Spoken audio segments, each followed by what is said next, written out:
I think it's time we come clean, isn't it? This is a conversation we've been needing to have for a long time. It's a serious one, and how do I put this? Well, don't laugh! Don't laugh! I am Spider-Man. And I know what you're thinking. If you thought Spider-Man's not real, I literally thought Spider-Man wasn't real either. But something has changed inside of me.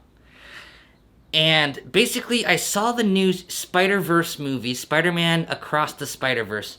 And I'm not going to spoil it, but what that movie has taught me is, so basically, there's a Spider-Man in every single universe.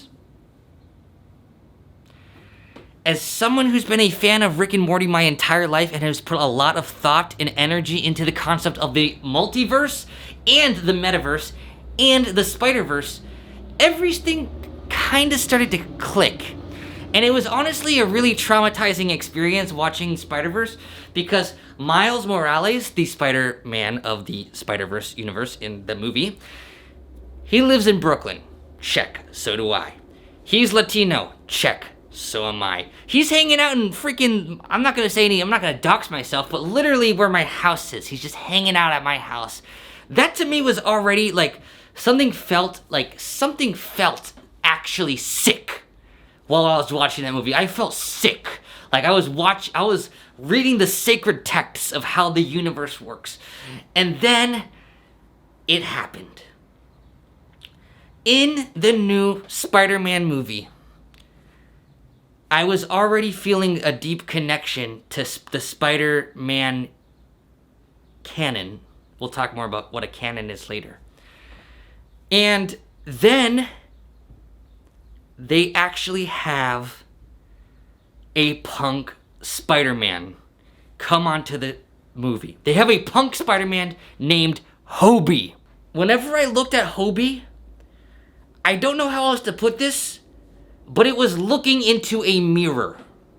Imagine going to see a movie and then you literally go to the movie and they put yourself as a major character in the movie.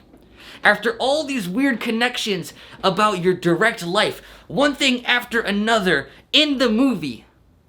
And then all of a sudden you see yourself. They put a punk revolution Spider-Man in the new Spider-Man movie.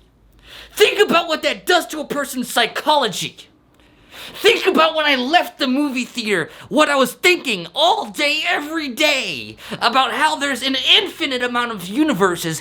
Every universe has a Spider-Man. Where is this Spider-Man in our universe? If the movie is trying to tell me that I'm Spider-Man, that is a dark, twisted message. The movie kept talking about a canon. Every Spider-Man has a canon.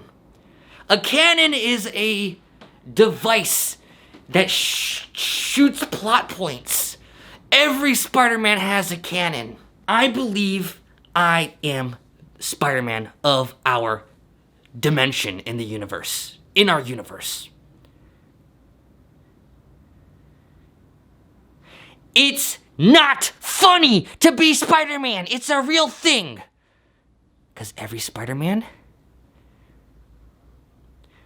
has darkness. No!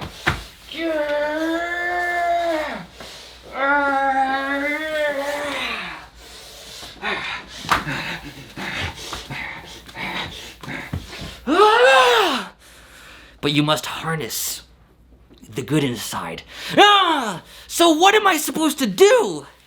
As Spider-Man, you have to make sure to use the power inside for good instead of darkness. So who on earth is my arch nemesis? That is obviously question number one. Hold on one second. I don't mean to disrespect Bud Light. It's freaking Pride Month. Of course I'm gonna not disrespect Bud Light. Do you know how much Bud Light has done for society? Alright, come on. As you can see, friendly neighborhood Spider-Man putting the flag back up. Alright, so who is my arch nemesis? My first thought was my arch nemesis was, well, who's the most evil human being in the world? Donald Trump. Let's just say I think the Department of Justice has gotten that taken care of, so I'm not gonna necessarily take out Trump. But who else is a corporate shill that maybe at one point in his life was a good person who kind of gradually over time let the profit incentive and the whole system suck him in as he started to gain more subscribers and started to get more clout, and went from someone who cared about how society works, but then he had a divorce. He had a divorce, and the money blinded him, and now he is the villain haunting the entire world.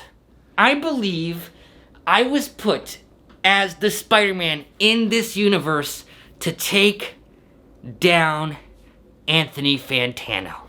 Anthony Fantano look at Anthony Fantano. He looks like the villain. He looks like a villain. Doesn't he look like he's the Green Goblin? This dude at night puts on the Green Goblin outfit and causes mayhem. He is my arch nemesis. He has been my arch nemesis from day one of my YouTube channel. I've already had a lot of conversations with Anthony Fantano, but now I need you to understand. This is bigger than just music critic versus music critic, punk versus pop, indie channel versus pop channel. This is Spider-Man's canon in our universe.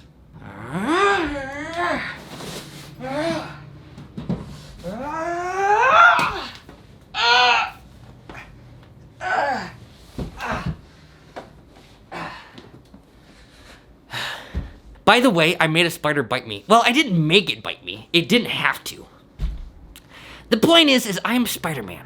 I don't believe in God, but I sure do believe the multiverse, and I sure do believe in Rick and Morty, and I sure do believe in Spider-Verse. And I sure do believe the hints that were laid out by the universe were there for me. So I don't know what to say other than I'm in my Spider-Man arc. And it's gonna be a long arc because we have a lot of things we have to do to fight for justice. Thanks for watching. Spider-Punk Revolution now.